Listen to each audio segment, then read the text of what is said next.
Hello there, Big Benedict here. We're playing God of War Ghost of Sparta on God difficulty, and this is my Pain Plus guide and walkthrough.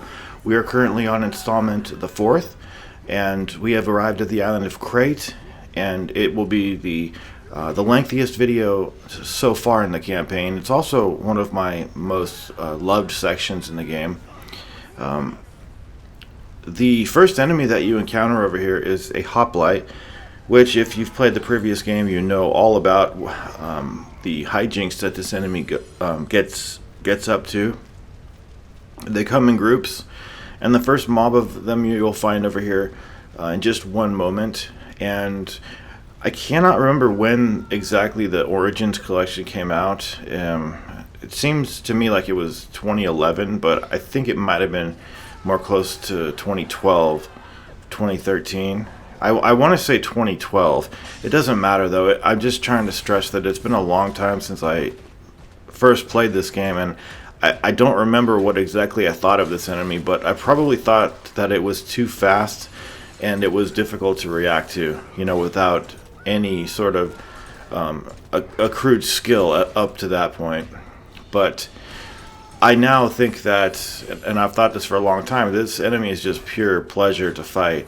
It's very fun. It's fair, by itself, but it has the problem that it's not the enemy's problem. It's the game's problem of this enemy charging at you from off screen, beginning his charge from off screen and just coming at you.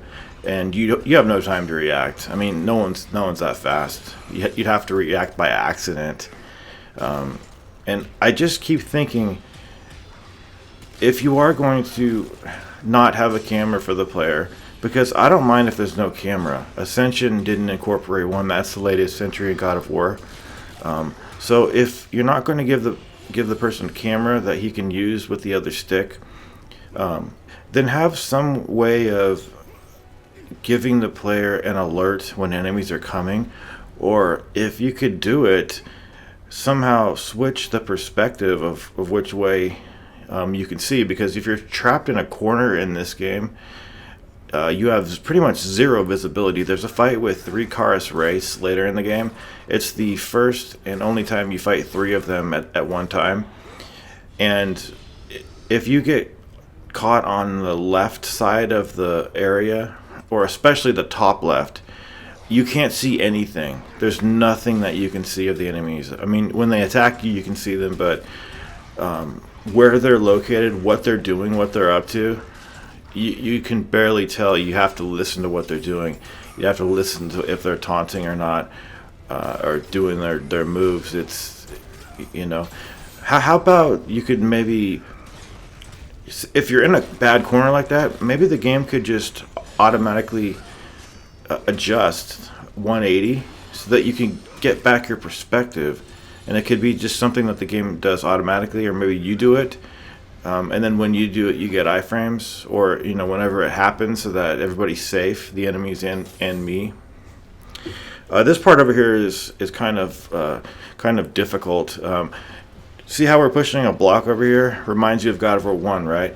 Well, the rock does not have any health integrity, so it doesn't matter about the rock. It does matter that we are trying to get through this no damage, and you can hit these guys from down here, but the thing that makes me reset on this part is if I accidentally parry projectiles, it's a restart for me, and also if I take damage. There's only going to be potentially 2 parts in this walkthrough where I take damage, maybe more, but I think I can seal it down to 2. Seal the deal. Get myself one of those nice accomplishments. Where I only do badly a couple times, but anyway. So that's the first tangent I wanted to talk about. Oh, we've got dog shitters coming up. You guys like dog shit? Actually, it's not that bad. In fact, it's much easier than I thought it would be. But coming up, and it's a beautiful checkpoint. You don't get checkpoints as beautiful as this. It puts you right in the fight. It's so great. Like, I wish every checkpoint was like that. You know, if you die or if you reset, you're just put smack dab, and there's no loading in this game either. It's so minuscule that it barely even counts. There's no loading. It's just absolutely wonderful. And it's just bam, you restart right where you were. No extraneous bullshit to worry about. But here are the rabid hounds down here. Now we are going to be kicking the dogs into or kicking and throwing, I should say, these dogs into those gears, the Queers of War 4. And what I think is the safest way to do this is to use the aerial Hyperion charge, jump on them and then throw them. This is not about kicking dogs into dogs until the end. Be careful, don't even touch the gears, because they will I think they just instantly kill you, and if they don't, you're going to be badly wanting for health. But I thought that I would show you that strategy because it's very effective on these pieces of dog shit down here. Down here in Pigtown, man. You guys ever been to Pigtown? Supposedly in Baltimore, Maryland, there's this suburban area that has a nickname as being called Pigtown. I think it's its nickname. Its nickname. I don't know if it's its real name. How could you even live there? Wouldn't you be embarrassed if somebody asked you, like, where do you live, and you had to say Pigtown? Yeah, I live in Pigtown. I'm not even kidding. There is. Look it up on Google. There's a place. Every year they have a big pig festival. It's disgusting. And anyway, see this one up here. This one. Pull the crank up that way and then quickly jump on it up there. All right. But yeah, I've always thought that was funny. I've always joked with my brother about it because I told him once, and I said, would you or would you not be? I mean, if somebody asked you, like, your address, like maybe somebody was trying to send you some anything, something in the mail. Yeah, I live in fucking Pigtown. It's a wonderful place to live. There's pigs everywhere. Dead pigs and just pig shit all over the fucking place. I also thought there was a place called Dicktown in New Jersey. Dicktown, New Jersey. I think there is. But I'm getting ahead of myself. Let's not do that if we can avoid it. Upcoming, we have the Gorgons for the first time, and it's also a great checkpoint. Do you remember in God of War 1 they had the conceit where Gorgons couldn't turn other Gorgons into petrified, enemies because of the since they were immune to it because it was their magic. You couldn't when you used the Gorgon magic, you couldn't freeze the other Gorgons because it was their magic and they were immune to it. That did have some logic that I've always kind of respected. They dropped it after the first game, so you don't have to do that anymore. But in this game, it works like this. A Gorgon can turn other Gorgons and other enemies to stone, but it still has that problem of when you're attacking an enemy that's turned into stone, it's all but impossible to crack it and kill them. It's just, on level 1 blades, you'll never do it. So I want to tell you how I deal with this enemy because I deal with it this way all the time. T to bounce. I parried the grab there. You can do that. You only have to roll once too, and you're evading that stone beam like that. Beautiful. They're actually too easy, but triangle to bounce, and then triangle hold to get you and her up into the air. And then once at the apex of your launch, press circle T, circle T, circle T, and then on landing, you could preemptively press circle to grab her, and then you've got some quick time events.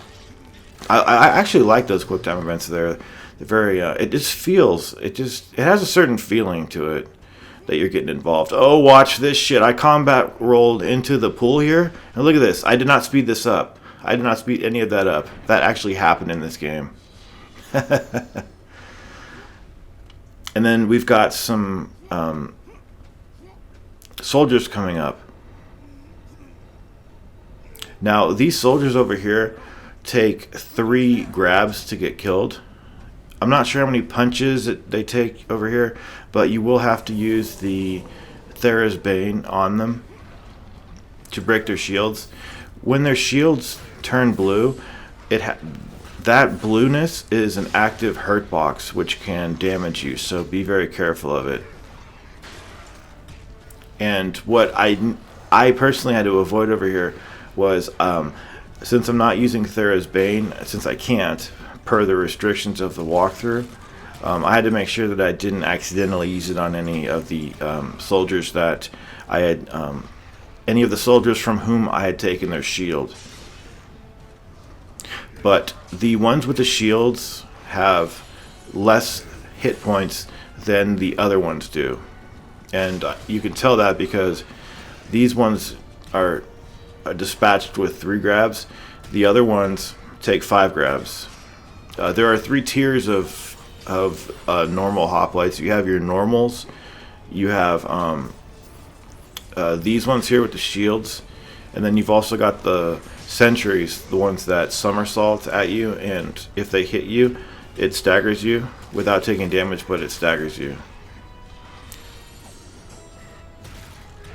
Such a fun game. They don't make games like this anymore. They could have. What's his name who made God of 3 could have made that new Star Wars game into a fantastic game. Oh, you know what's the worst part of that game too? The camera sensitivity is non-existent. You can't change the camera sensitivity. I went into the settings, right? Remember when I said I played that game for an hour before sending it back? I'm sorry, I didn't send it back. I bought it on Steam and they gave me my money back. You know it's bad when in the settings for the camera speed it says mouse sensitivity only, and there's nothing about the controller sensitivity. That gave me flashbacks of Spec Ops: The Line on PC when I was doing that a long time ago. Now, these ravens over here, for some reason, when you kill all but 2, you get a checkpoint over here. So the last one hit me, so I had to put a very awkward edit into this fight. So if you see anything strange, such as that, it's because they gave me that checkpoint, which was unwanted by me. Okay, we are at the Heraclean Forum. I'm sorry, not the Forum. We're just at normal Heraclean over here. The Forum will be coming up in short order. But before we do anything, we've got an armored Cyclops. The armored Cyclops over here is in a room that's very small, so you're not going to see me distance myself from it to provoke him to do his charge. But I did want to mention that the charge that he has, you can block, which is very strange because God of War, Cyclops says you can't block anything that they do, but you will need to destroy 4 sets of armor from him.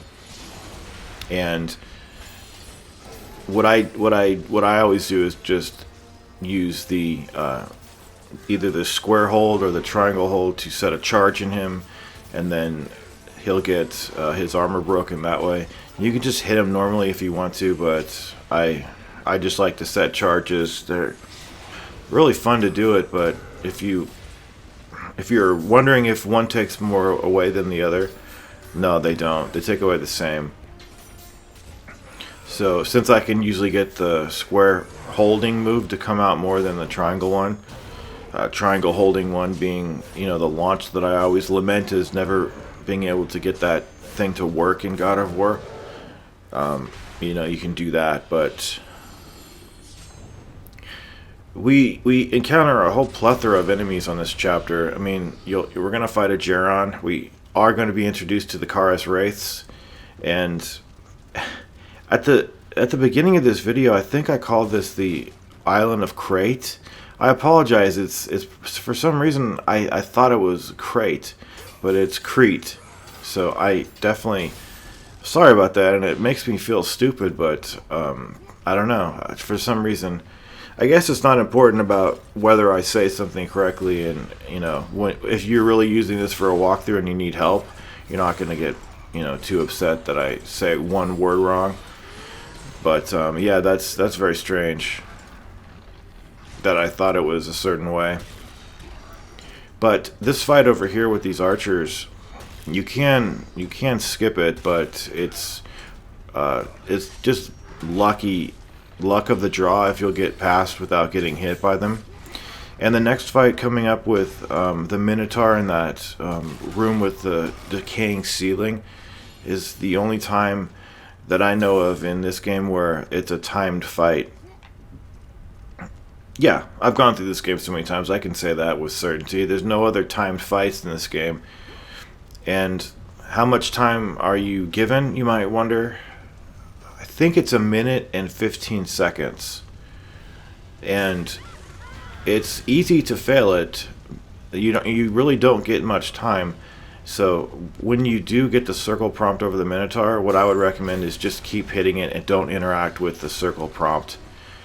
Funnily enough, I have gotten through this room, used the circle prompt, did all of the mashing circle and all that drawn out process, and I did get through the room when I opened the door. The door can be interacted with, but it doesn't let you open it all the way, so you cannot skip this fight. And I'm not really gonna tell you one way or the other how you want to dispatch the hoplites, because if you just want to grab them, grab whore, that's fine on them. You can launch them and circle whore in the air. But what I'm trying to get down the timing. That was perfect right there. I'm not perfect myself in getting that, but doing the damage plus getting that throw damage from the random quick time event when he charges at you, that deals, I think, the best amount of damage, and it's a quick process to put him down. The nice thing too about this room, you might notice that there is fire in a lot of spots. You can't get damage from the fire, which is really nice. I like that. Okay, coming up, we've got a fight with several Gorgons and three fire harplings. These ones over here. The harplings start to spawn after a certain amount of time goes by, or if it's been too quick, after you kill the first Gorgon. So again, what I recommend on the Gorgon is T to bounce, circle to do Orion's harpoon, triangle hold to launch yourself and the enemy, and then once you're at the apex of your ascension there, press circle to throw, and then triangle to bounce, and then circle throw again, and then circle throw again, and then on landing circle to initiate the quick time event to take it down. And these enemies are just a hell of a lot of fun to fight. That's the whole purpose of them in the game, is it not to have fun fighting them? Not in God of War Ascension's case, because they want you to pretty much treat that enemy as a mini boss that's pathetic. Can't juggle them, can't launch them. I hate it. I just really hate it.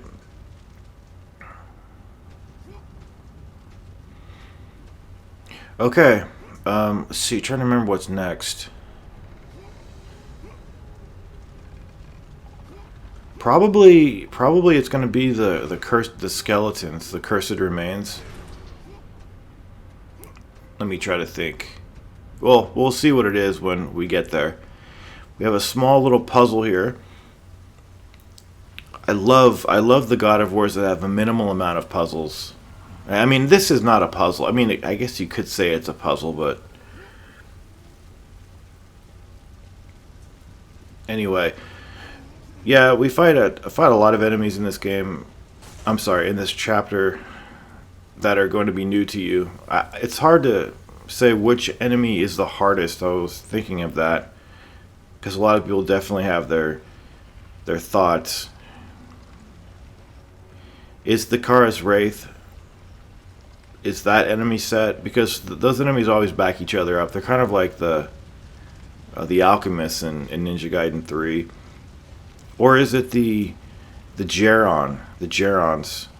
The Geron that we fight near the end of the video has no backup. He has no help with him. And it's a really fun and fair fight. And it has a perfect checkpoint. I mean, it's absolutely perfect. You reset the checkpoint, it puts you right at the beginning of the fight. There's no nonsense. And the Gerons, holy shit, they have a lot of HP. They truly do. Yeah, Cursed Remains coming up over here. There's, I think, 3 occasions where you fight the skeletons in this game. They're fun to fight, but the problem is, for me personally, is that it's not really the enemy itself. It's when you're in the last area of the game that you're supposed to destroy these gears, and they have an infinite amount of these. Actually, they're not an infinite amount, but these ones seem to have a lot less life than the ones that are in that gear room near the end of the game. Because in that gear room, I don't ever remember any of them outright dying to one aerial Hyperion charge, as they did right there. Did you see that? Five skeletons, 5 Hyperion charges in the air, and they're done with. I'm not sure. I really am not sure, but from what I recall, we do have the Chorus Wraiths coming up over here. Now, you can use the Thera's Bane to augment your attacks without any adverse consequences from this enemy. But the thing is, anytime you use a move that knocks them down and bounces them, they will go underground and move around a little bit and then jump at you from the ground. The thing is, they're not that hard to parry, but anytime they're doing that move where they go into the ground and come at you, it could be a death sentence, because the other ones are always doing stuff to you, and to stand there and get a parry, it's not so much if you're going to get the parry because you can do it, it's because if everybody else is leaving you alone enough to do it. So I never would do anything to bother them and upset them, so to speak, as far as not knocking them over, until there's just one left. And even then, you really don't want to mess with it if you've got a lot of progress invested in the fight. But they taunt a lot, and the other thing that they do is they do a move that will claw at you several times, and then they also do this area of effect, Blade in the Ground, which, as I've mentioned before, even if you're above it and you're in the air, it still hits you. So it's something I really disagree with. But if you do the triangle attack on them, if you do any combo on them, I mean any combo, they will go into the ground and retaliate against you. You can do the Olympus Slash, which is square hold, and it's a good move, but it has some commitment and you can't cancel out of it. But it's nowhere near the Cyclone of Chaos type of commitment. Cyclone of Chaos, or whatever it is, that shit move. And there really is no move to just, sorry, there's no reason to do the triangle attack. I mean, just to do one triangle attack and bounce them in the ground wasted a lot of time. There's no reason to do it. But after you kill one, start blocking immediately. And you want to keep them close to you when they are about to die for 2 reasons. The quick time event that you do on them when it says circle over them, it only lasts a very brief amount of time. And also, when you're traveling over there to get to it, you're pretty much in no man's land. So you want to be close to them for the fact that not only do you not want to be moving around too much without always blocking, but it doesn't last much before they get up. So you've got to be very careful about that. Now, I am doing some combos over here just to show you what this is all about here. But this is not too difficult of a fight because there's just 2 of them. The next one against them will be 3 at a time. That quick time event is just ridiculous. It should not go away. It really shouldn't.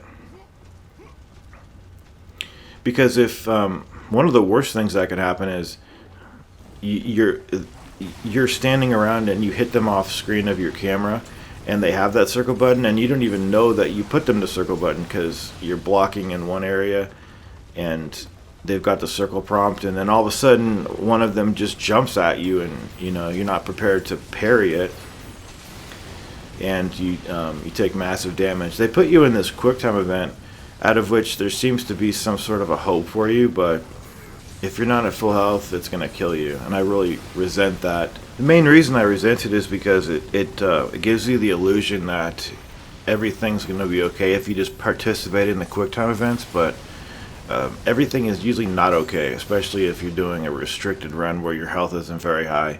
But Geron time coming up, everybody. Geron, this enemy is definitely the enemy that has the most HP in this game. I would probably say that it's the hardest enemy, but once you get this enemy down, you should be ready for the fight later in the game where there's two of them. Although it can be controlled in a certain with a certain method, but the main thing that you want to be aware of is that anytime you're in front of him, he will do a electric attack with his right hand. He'll summon the electricity through that skull globe that he carries, that thing there, which is his burden for some reason, and just be on the lookout for that because it can stagger you and deal damage. And he always does it. He always does that. He always teleports like every 15 seconds, every 20 seconds. And there is a move that he does, not in this fight, for some reason he didn't do it. It's a rare move that he does, and what he does is he will summon a 360 degree electric field around him that deals damage to you. And from what I've seen of it, there's no telegraphing of it. It just comes out of nowhere. And before I thought it was about if you stay behind him too much, he does it, but I've come up to him from a long time of staying away from him, and he just randomly did it all of a sudden. So there's no consistency there. But what you want to do is get into the habit of always getting ready to dodge the teleport that he does. What is his telegraph? He bends down his knees, and the screen flashes white. And what happens then is that he will teleport to a location based on your position. Now, my question has always been, well, how do you tell where he's going to teleport? That was always my main question, but that question, at least on a run like this, is irrelevant. You have to iframe through his globe smash after he teleports, because the reason you want to do that is there's no telling where he's going to. Like, you can't count on him to go in a particular spot, so you have to get the timing down and evade through it. That's the best I can say. At this point in time, I have got I say I have, for every like 10 times he does it, I can average 9 to maybe 9.5, because I'm not perfect, evades. And it's actually, when you get the hang of it, this boss is actually not boss, but he's not that hard to avoid that attack. I mean, at this point, I really enjoy this enemy because I finally, got the timing down and realized that I was always trying to like assess where he was going to teleport to and hit with, but it doesn't matter. You can roll right into him with the iframes. Now, you don't get too many iframes, but you get enough so that you don't get damaged, and it's completely safe. And I would implore you to get the hang of it, because once you do, that enemy will scare you a lot less. Now, this fight over here, we've got hoplite guards and quite a lot of these fire harpies over here. they love to tease about trying to grab them. Do you see that? I parried his attack, and then he got propelled really far away from me, and I couldn't just go into the grab right. Again, he did it right there. So sometimes parrying is just not worth it. When there's two of them, like overlapping, two circles of fire, you can parry the first one, and if you can press circle, the other one will go down. You'll have iframes, and then you can press circle again. And just be careful, because have we seen? Yeah, we've seen these guards before. When their shields glow blue, they have an active hurt box that will damage you. So you can just block it and be safe, but it's very fast to have to react to. Now this fight over here is kind of a nuisance with those birds. So I would recommend, with the added pressure of the guards, I would recommend combat rolling around the area until you get a good setup for a bird, and try to grab 1 to 2 of them at the very beginning of the fight, and just stay clear, stay well clear of those guards, because they'll do their shield attack. And other than that, I always say double back, but in this instance, doubling back's not always the best thing to do. But it could be on the spur of the moment. You just have to assess it. So thus far, we've taken no damage. We've got a fight at the very beginning of the next installment that is a pile of trash, and I might take damage, I might not. We'll see what happens. But that is the Isle of Crete finished off, and the next installment will be in the Mounts of Aroenia. Please take care.